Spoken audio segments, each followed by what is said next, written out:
Good morning, सुप्रभात मंडळी. आजचा दिवस 9वा. चला चालू सर्व्हिस सेंटरवरती. योगी आणि सर्जा शर्तीनं चालले होते खिडकालेला. ई बैला बघा टेम्पो मध्ये भरून खिडकालीला चालल्यात. इथं फुल शर्तींचा आनंद घेतोय सगळे बैला. योगी जिंकला म्हणून जल्लोष चालू होता. आणि त्या रवीन नवनाथला दोस्तीचा 35 वर्षाचा लव एक्सपिरियन्स करत होता. माऊ झोपेतच शिव्या देत होती, काय भंकस करत होती, पोपटाला झोपवत होती.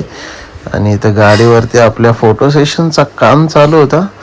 तो झाला. तुम्हाला दाखवतो आता. उद्या शॉपची ओपनिंग आहे आणि ही तयारी आहे शॉपच्या ओपनिंगची. चला डिलिव्हरीचं काम वाचलंय. पोरगा आला आहे असं वाटत होतं मला डिलिव्हरीचं काम वाचलं. पण हे बघा केक घेऊन आम्ही चाललो पिसवलीला. स्ट्रगल चालू आहे आमचा लाईफमध्ये. ठाकुरीच्या इथे आई एकविरा आगरी खानावर आहे, तिथे नक्की व्हिजिट करा आणि आगरी महोत्सवाचा आनंद घ्या.